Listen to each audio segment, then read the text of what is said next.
ଦିନ ଆସିକି 2ଟା ହେଲାଣି ମାମା ଏଠି କଣ କରୁଛନ୍ତି? ମାମା ହୁଁ ଦିନ 2ଟା ହେଇଗଲାଣି ବାବା ହୁଁ କହିଲେଣି ବାଢ। ଆରେ ତୁ ବାଢ।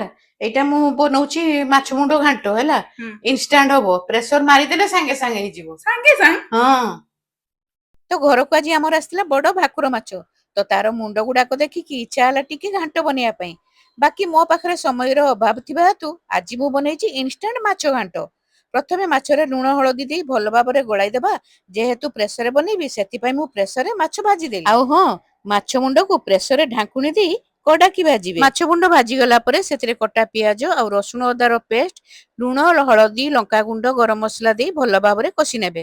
ଆଉ ତାପରେ ଖୁସୁଣୀ ସାହାଯ୍ୟରେ ମାଛ ମୁଣ୍ଡ ଗୁଡିକୁ ଭାଙ୍ଗିଦେବେ। ତାପରେ ମୁଁ କିଛି ମୋ ମନ ପସନ୍ଦର ପରିବା ନେଇଛି, ଯେମିତିକା ବାଇଗଣ, ଜହ୍ନି, ଆଳୁ ଦେଇଛି। ଯେହେତୁ ବୋଇତାଳୁ ଘରେ ସରିଯାଇଥିଲା ସେଥିପାଇଁ ମୁଁ ଆଡ୍ କରିନି।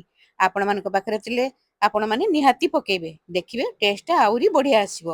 ପରିବାକୁ ମାଛ ମୁଣ୍ଡ ସହିତ ଘାଣ୍ଟି ଦେଇ ଭଲ ଭାବରେ କଷି ନେବେ। ତାପରେ ପ୍ରେସରରେ ଢାଙ୍କୁଣା ଦେଇ ଲୋ ଟୁ ମିଡିୟମ ଫ୍ଲେମରେ 2ଟା ହୁଇସିଲ ଦେବେ। ତାପରେ ପ୍ରେସର ଖୋଲିବେ, ଯଦି ପାଣି ଥିବ ହାଇ ଫ୍ଲେମରେ କୁକ୍ କରିବେ।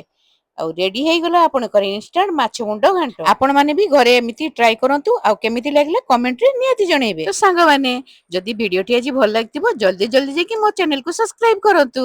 ରହିଲି, ଜୟ ଜଗନ୍ନାଥ, ବାଏ ବାଏ।